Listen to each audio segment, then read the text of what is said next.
Hi everyone, my name is Taylor Danielson, and in this video, I'm going to show you how to connect your Mo-vis Joystick with the Jaco Blue control box.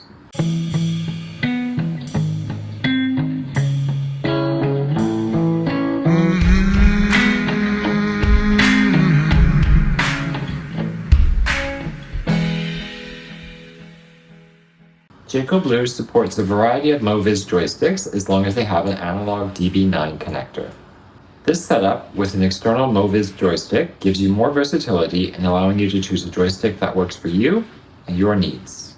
To connect a Mo-vis joystick with Jaco Blue control box, plug the analog DB-9 cable into the clearly labeled analog port on Jaco Blue. Make sure the connection is firm and secure by tightening the screw on each side of the connector. Move the joystick to test the connection. The joystick should work as configured by default. However, additional configurations can be performed by your Jaco installer or technician. Jaco Blue has support for many other control options, including Bluetooth, powered USB, and RNet Direct. For more information, visit our website or contact your product representative today.